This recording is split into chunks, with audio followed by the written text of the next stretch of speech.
بسم الله الرحمن الرحيم الحمد لله رب العالمين والصلاة والسلام على أشرف الأنبياء وخاتم المرسلين محمد وعلى آله وصحبه وسلم. ربنا اغفر لنا ذنوبنا وإسرافنا في أمرنا وثبت أقدامنا وانصرنا على القوم الكافرين. ربنا اغفر لنا ولإخواننا الذين سبقونا بالإيمان ولا تجعل في قلوبنا غلا للذين آمنوا ربنا إنك رؤوف رحيم آمين. لا حديثي بينزم ل شرح 40 نووي جيشتنا أو حديثيك دايتش إيمان داران رضا ورحمة إخوائي لسر بعائشة بومان دجيريتوا دفرمي عن أم المؤمنين أم عبد الله عائشة رضي الله عنها قالت قال رسول الله صلى الله عليه وسلم من أحدث في أمرنا هذا ما ليس منه فهو رد. بخاري ومسلم رضا ورحمة إخوائي لسر أو فرمودان روايات كردوها لا رواياتي مسلم دا بشوازي شديك هاتوا دا فرمي من عمل عملا ليس عليه أمرنا فهو رد. زانان دا فرمون أوي مسلم عام ترى شامل ترى لا أوي ديك كذا فرمي من أحدث في أمرنا هذا ما ليس منه فهو رد. طبعا هردو حديثك بنسينيشي قوري أو شريعة أو دينا وشرح زوري لسر كراوة وبتايبتيش إمام النووي رضا ورحمة إخوائي لسر بي أو فرمودانيك هالبجاردون هموي با ما بس هالبجاردون أو فرمودانا كفرمودا كان بانتاييش زور فراوانيان هي وبتايبتيش لجياني إيمي مسلمان دوباره دبيتو زور جاري بو عبد الله دايتشي عبد الله بو عائشة بكار هاتوا طبعا عائشة شكل خزانة كان في غنبري إخوة عليه الصلاة والسلام ويكم آفرتيش بو كماري كردوا وواستويته ككذبوا معلومي زنابتانا وخزانة كان دي كي في غنبري إخوة عليه الصلاة والسلام هموي لخوي قورة تربون زوربي لخوي بتمن تربون بتايبتيش يكم ژن کە هێنای پێغەمبەری خوا عەلەیهی سەڵات وسەلام 15 ساڵان لە خۆی گەورەتر بووە. دایکی ئیمانداران بۆ پێی دەگوترێ ئوم عەبدیلە لە ناو عەرەب کونیە بەکاردێنرێتن بۆ ژن و بۆ پیاوە. یعنی شتێک نییە بڵێ وەڵا ئەگەر دەبینی کوڕە ژنیشی نەیناوە پێی دەگوترێ ئەبوو عەلی ئەبوو ئەحمەد ئەبوو فەلاح یان هەر ناوێکی دیکە بۆ ئافرەتانیش ئەو بەکار هاتووە. دایکی ئیمانداران منداڵی هەبوویان نەبووە قسەیەک هەیە دەفەرمون منداڵێکی بۆ بەڵام لەبەری چوە بەڵام قسەی بە قووەت ئەوەیە کە هیچ منداڵی نەبوون بەڵام کونیەکەی عەبدیلایە ڕەزا و ڕەحمەتی خوای لەسەر بێ و زۆرترین فەرمودەی پێغەمبەری خوا عەلەیهی سەڵات وسەلام کە ڕیوایەت کراون لەو دایکی ئیمانداران بۆمان ڕیوایەت کراوە و هەموو خێزانەکانی پێغەمبەری خوش عەلەیهی سەڵات وسەلام پێیان دەگوترێتن دایکی ئیمانداران و دایکی ئیماندارانیشن. ئەحکامی تایبەتیان هەیە گەر تەمەن باقی بوو لە شوێنێکی شاڵە بۆتان باز دەکەم کە لێرانە پێم خۆش نییە بچمە سەری. دەفەرمێ قال رسول الله صلى الله عليه وسلم فەرمووی پێغەمبەری خوا عەلەیهی سەڵات وسەلام فەرمووی واتە بۆ خۆی گوێی لە پێغەمبەر بووە عەلەیهی الصلاة والسلام. کەچی فەرمووی پێغەمبەری خوا عەلەیهی الصلاة والسلام فەرمووی من أحدث في أمرنا هذا ما ليس منه فهو رد. من أحدث في أمرنا هذا ما بستي تيل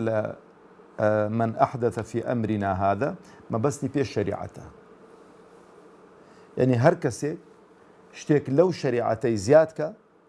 لو ديني زيادك ما ليس منه أويك خواو بيغمبري خوا دايان ننابيتن أويك خواو بيغمبري خوا دايان ننابيتن فهو رد واتا ڕەت دەکرێتەوە و وەرناگیرێتن لە لای چێ لە لای خوای پەروەردگار تەبارەک و تەعالا. با کابرا بە نیەت پاچیشی کردبێتن با کابرا مەسەلەن نیەتێکی باشی بێت بە دڵسۆزی کردبێتن بۆی کردبێتن کە لە خۆشەویستی خوا و پێغەمبەری خوای کردبێت. لەبەرەوەی برا بەڕێزەکانی خۆم عولەما قاعدەیەکی زێڕینیان دانا بۆ ئەو قەزیانە ئەسڵ لە عیبادات چییە؟ حەضرە. ئەسڵ لە عیبادات چیە؟ حەضرە. ینی عیبادات و خواپەرستی ئەتۆ دەبێت لێی ڕاوەستی، ینی کەسێکە تو عیبادەتێک دەکەی شێوازی خواپەرستیەک دەکەی، کەسێک کە پێت دەڵێتە تو کاکە ئەو عیبادەت و خواپەرستێ بۆ دەکەی، نابێت ئەتو لەوی پرسی بڵێت و دلیل چیە و پرسیارەی لە من دەکەی. دەبێت ئەو پرسیارە لە تو بکە ئاتو چ دلیلێکە تێ ئەو شێوازی عیبادەت و خواپەرستی دەکەی کە دێمە سەرێکە 6 خاڵ هەن، قەناعەتم وایە هەر کەسێک ئەو 6 خاڵانە حاڵی بێ، ئەو مەسەلەی بیدع و زیادکراوانەی لە دین لێ حاڵی دەبێتن. ئێستا کێشەی گەورە لەسەر لە ناو بەشێکی مسلمانان ئەو قەزیەیە. ئەو 6 خاڵە زۆر گرنگە ئینسان لێیان حاڵی بێ کە لێ حاڵی بووی پێویست ناکە پرسیار بکەی، بۆ خۆت تەماشە دەکەی ئەو خاڵانە داخۆوە لە چێن دەرەیە. بەس ئەو دوو قاعیدەش گرنگە بیزانی لە عیبادات حەضڕای. حەضر یعنی چی؟ یعنی ڕێپێنەدراو. ڕێپێنەدراوە ئەتۆ شتێک زیادکەی. هەر عیبادەتێکی کردیشت دەبێت بەڵگە و دەلیلت پێ بێت. یعنی تو کە عیبادەتێک دەکەی لێت دەپرسن دەڵێ کاکە و عیبادەتە بەو بەڵگێ بەو ئاەتە و بەو قورئانە. لە بۆ سابت بوونی عیبادەت و خواپەرستیەکانیش ئیلا ئاەت یان فەرمودەی پێغەمبەری خوا عەلەیهی سەڵات وسەلام. ڕێی عولەما لە بۆ سابت بوونی عیبادەت و خواپەرستی وەرناگیرێتن، ئاگاتن لەو خاڵی هەبێت. عولەما هاتوون ڕەزا و ڕەحمەتی خوایان لەسەر بێ تەفسیلاتی شێوازی ئەو عیبادەت و خواپەرستیانە کە وەریان گرتووە لە پێغەمبەری خوا عەلەیهی سەڵات وسەلام بە ئێمەیان ڕاگەیاندووە و تەشجیعی ئێمەیان کردووە لەسەر شێوازی ئەو عیبادەت و خواپەرستیانە و پابەند بوونمان پێیوە بۆی پاداشتی نەبڕاوە وەرگرین لە لای خوای پەروەردگار تەبارەک و تەعالا. لە مەسەلەی خواردن و خواردنەوەکان و معاملات و ئەوانە زیاتر ئەوە دەستکراوەیە و ئیباحەیە، ئیلا ئەگەر بەڵگە و دەلیلێک هەبێ لەسەر حەرامبوونی بابەتێک. یعنی کاتێک کە ئەتۆ بۆ نمونە من معاملەیەکی دەکەم بە پێچەوانەی عیبادەت و خواپەرستیەکان، کەسێک دێت دەڵێم کاکەوە حەرامە بۆ دەیکەی دەڵێم کاکە ئەمن داوای بەڵگە و دەلیل لەوی دەکەم بە چ دەلیلێک حەرامە؟ بە چ دەلیلێک حەرامە؟ دەبێت دەلیل و بەڵگەکت پێ بێ کە بۆ نمونە عادەتێکە تەقالیدێکە یانەوەتە معاملەیەکە خواردنێکە دەیخوا کابرا لە پێشێتی ڕاست مەڵێ وەڵاوە حەرامەوە بۆ دەخۆی، دەبێت بەڵگە و دەلیلێکت پێ بێکەوە حەرامە. لەبەرەوە پانتایی حەرامەکان تەسکە، پانتایی حەرامەکان تەسکە و هەموو شتەکان دیاری کراون. ئەوەی کە مەبەستی بێ دەزانێت ئەو شتانەی کە حەرامن لە خواردن و خواردنەوە و لە پۆشاک و جلوبەرگدا. لەبەرەوە ئاسانە لەبەرکردنیان، ئاسانە پێوە پابندبوونیان. بەڵام لە مەسەلەی عیبادەت و خواپەرستی چکە شتێکی تەوقیفیە لەسەر خوا و پێغەمبەری خوا، ئەوەی کە پێغەمبەری خواش فەرموویەتی عەلەیهی سەڵات وسەلام هەر بە ئەمری خوا فەرموویەتی، بە ئەمری خوا پێغەمبەری خوا عەلەیهی سەڵات وسەلام ئەو سوننەت و ئەو شێوازی عیبادەت و ئەو شێوازی ئیعتیکاف و جا پێداوەر ئەو شتانە هەمووی خوای پەروەردگار تەبارەک و تەعالا پێی فەرموون و بیدایەتیش لە ڕێی جوبریلەوە عەلەیهی سەڵات وسەلام شێواز و کەیفیەتەکەی فێری پێغەمبەر کراوە عەلەیهی سەڵات وسەلام وەکو لە حەدیسێکی صەحیحدا کە بە تایبەتی مەسەلەی نوێژ کە گەورەترین بابەتی خواپەرستی و دینداریە دوای کەلیمەی تەوحید، جوبریل عەلەیهی سەڵات وسەلام نوێژەکانی فێری پێغەمبەر کردوون، چۆن نوێژان دەکات، چۆن بە جەماعەت دەکات، چۆن قامەت دەکرێت، لە چ کاتێکدا دەکرێت، دەست و نوێژ چۆن دەشوە، هەموو شتێکی لە جوبریل وەرگرتووە کە مامۆستای یەکەمی پێغەمبەر بۆ عەلەیهی سەڵات وسەلام لەو بابەتانە. ئەو جابرا بە ڕێزەکانی خۆم ئەو فەرمودەیە زۆر گرینگە چونکە ئینسانەوە دووبارە دەبێتەوە لە ژیانی ئێمەی موسڵماندا. دەفەرمێ لە ڕیوایەتی موسلیمدا من عەمیلە عەمەلەن، هەر کەسێک کردەوەیەک بکە لەیسە عەلەیهی ئەمڕنا فەهوە ڕەدون، ئەگەر ئەمر و فەرمانی ئێمەی لەسەر نەبێ ئەوە بەڕوویدا دەدرێتەوە. تەبەن لێرانە برا بە ڕێزەکانی خۆم بابەتێکەیە وەکو گوتم زۆر گرینگە ئەو شەش خاڵەی لەبەرکەن. بۆ خۆشم و بۆ ئێوەش و بۆ عامی و برانە و خوشک و برانی کە گوێبیستمان دەبن بۆی کە لە ژیانی ڕۆژانەماندا تحقیقی متابعی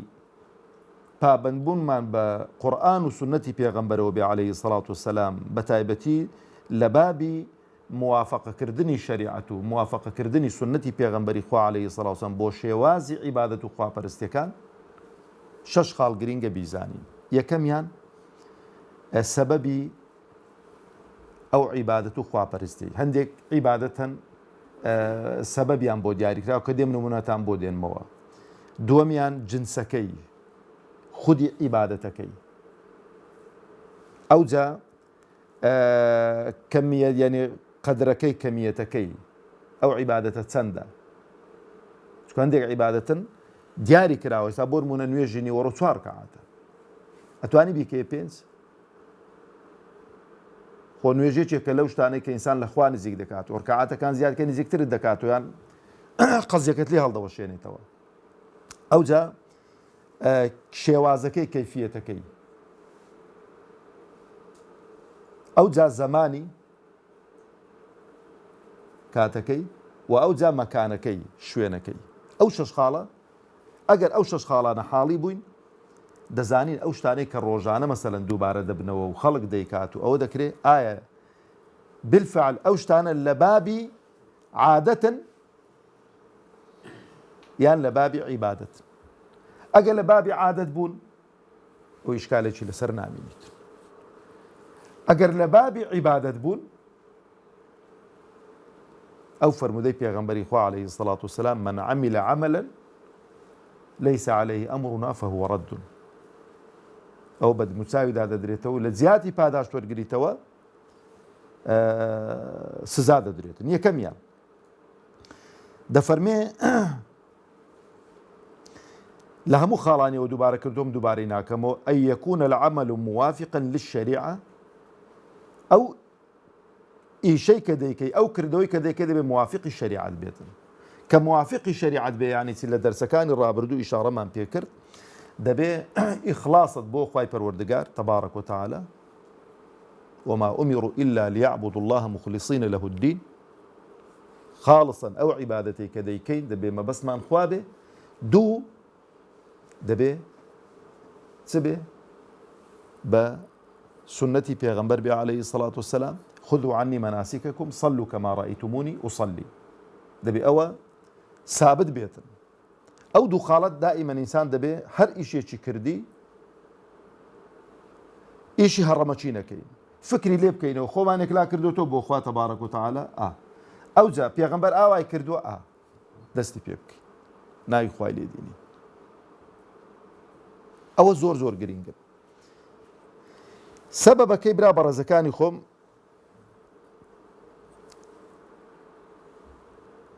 ئینسان عیبادەتێک بکە بۆ هۆکارێک و بۆ سەبەبێک کە خوای پەروەردگار تەبارەک وتەعالە داینە نابێتن. پێغەمبەری خوا عەلەیهی سەڵات وسەلام وەکو سونەت بەیانی نەکردبێ بۆمان. یعنی بۆ نمونە دەفەرمێ ئینسان بیکاتە عادەت هەر کاتێکی چۆ ماڵەوە پێشەوەی کە دابنیشی دوو ڕەکعات سونەتام بکات دایناوە بۆ خۆی هەر کاتێکی چۆ ماڵەوە دوو ڕەکعات سونەتام بکات و ئەو جا بچیت سەلام لە ماڵ و منداڵ بکە و دابنیشیت. ئەوە دروستە؟ نەخێر. بۆ چکە نە پێغەمبەر کردوێتی عەلەیهی سەڵات وسەلام نەخوا ئەمری پێ کردووە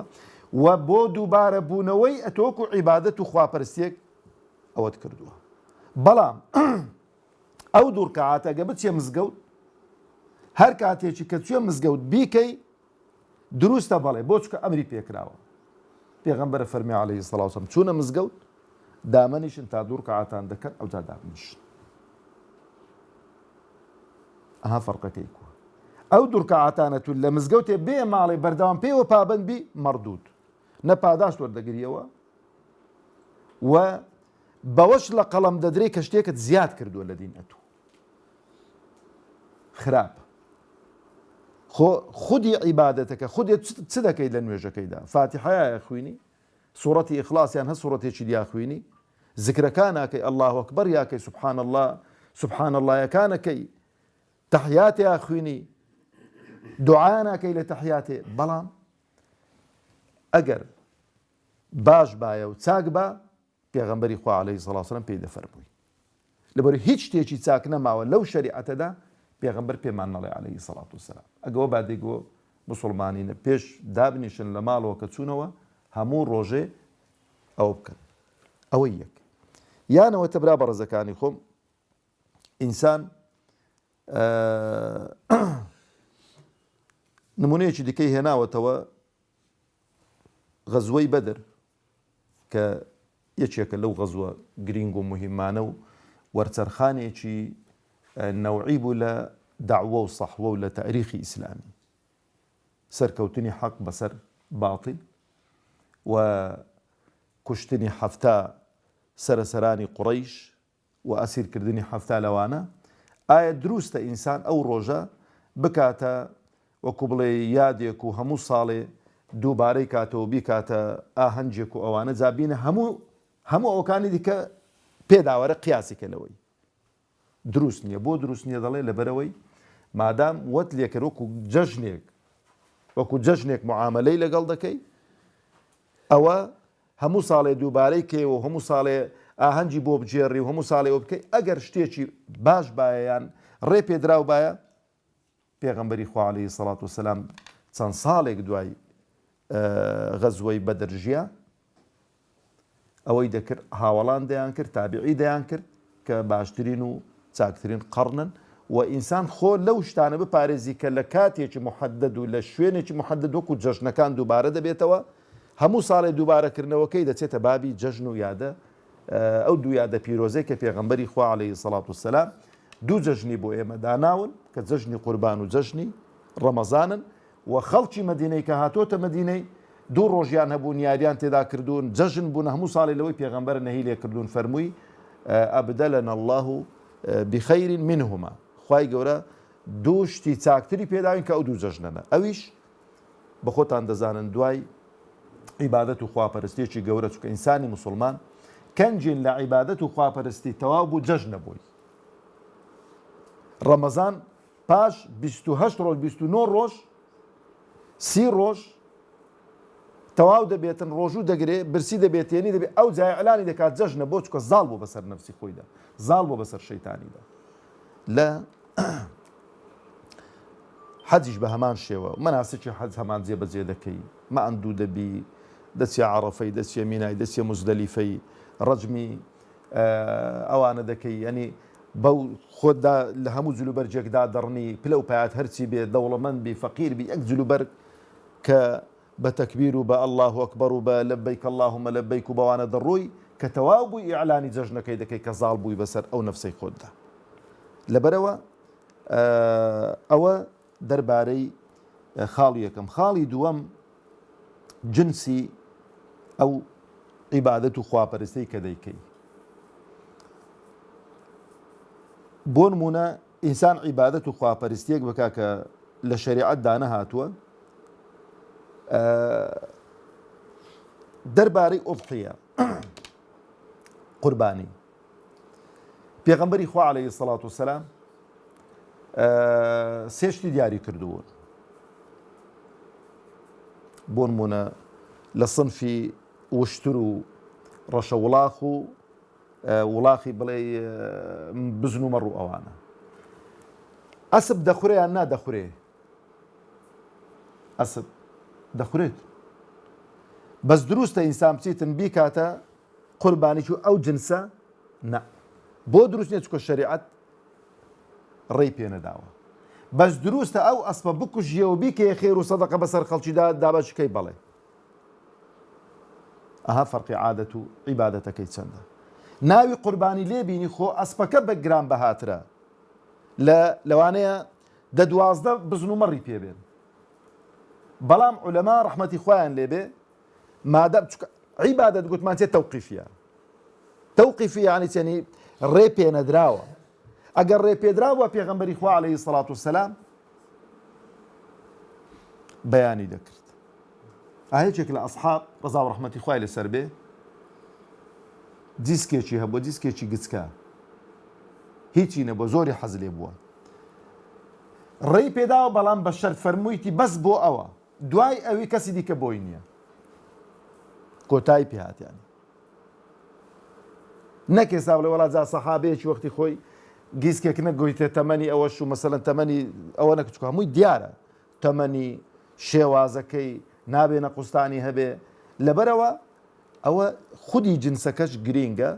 دەبێ ئەو عیبادەتەی کە دەیکەی جا چ عیبادەتێکی مالی بێ چ بەدەنی بێ دەبێت جنسەکەی بەیان کرابێتن لە شەریعەتدا خاڵی سێیەم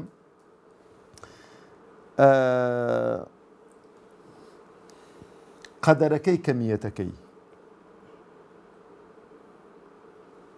کابرا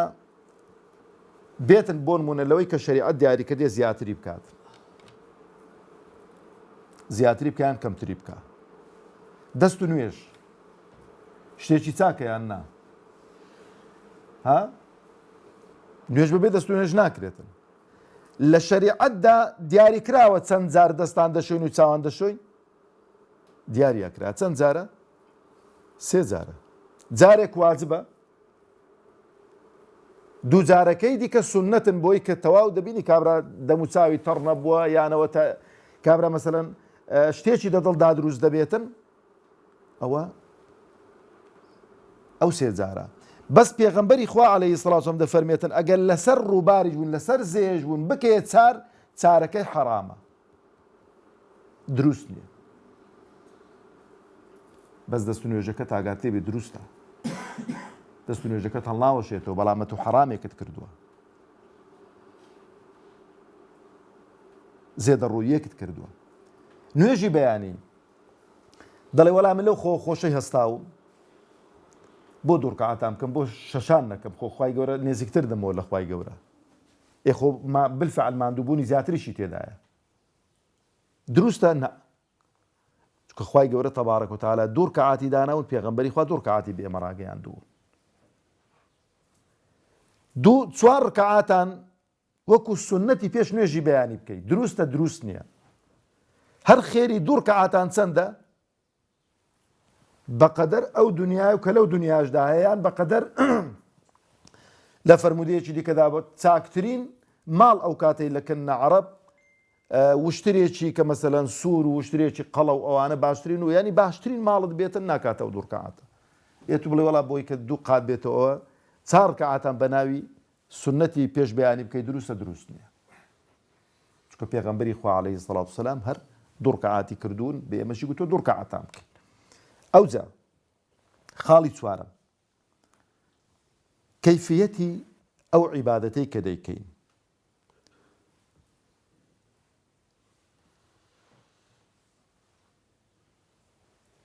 کابرا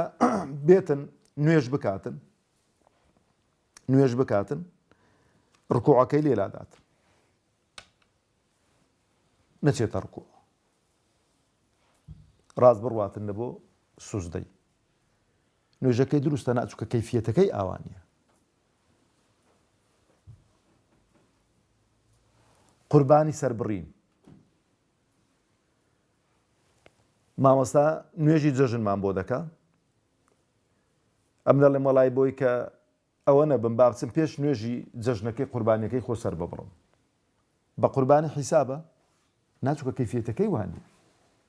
کەیفیەتەکەی دەبێت لە دوای نوێژێ بێت لەبەرەوەش پێغەمبەری خوا عەلەیهی سەڵات وسەلام دەفەرمێ هەر کەسێک پێش نوێژێ سەری ببڕی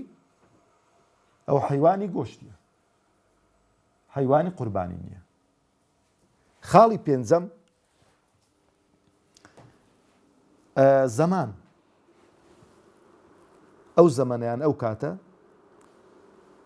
کابرا نوێژێ دەکاتن پێم خۆشە هەر لەسەر نوێژێ زیاتر ئەوانە کە ئەوەی شەرتەرکیزیان لەسەرەوەی کردوتەوە نوێژەکان تەوقیت کراون بە زەمانێک ئێستانەکە تەوقیت کراوە بە سەعات لە هەموو وڵاتان بۆ چکە خەڵک کەمتر وایە کە ئەو مەسەلەی حاڵی بێ لە چکە قەدیم بە نوێژیان بە چ دەکردن بە ڕۆژێ ڕۆژیان دانابوو کە ڕۆژ بێتە ناوەندی ئاسمانێ سێبەری هەموو شتەکان وەکو بڵێ نەمێنێتیان تۆزێک لار بیتەوە نیوەڕۆ ئەو جا لە ئیدی کە لە عسرێ سێبەرەکەی لە خۆی تێپەڕێت و دوو هەندە بێتەوە جا پێداوەرە ئاوایان کردبوو هەمووش حاڵی دەبوو خەڵکەکە هەموو چاوی تێکرد بە دێزانی چ نوێژەکە چ کاتێکە بەس ئێستا تەوقیتەکە دانراوە ئەتونی وەڵی بەپەلەمە بە سەفەر ئاچم نوێژی نیوەڕۆیە سعات 12 و 20 دقەیە بیتن ئەوڕۆ بۆ نمونە سعات 12 وەڵا 20 دقە هیچ نیە با نوێژی نیوەڕۆی بکەم و بڕۆم و نوێژەکەم لە دەست نەچیتر نوێژەکەت لە دەست چکە زەمەنی نەهاتوە زەمەنی نەهاتووە خاڵی شەشەم و کۆتایی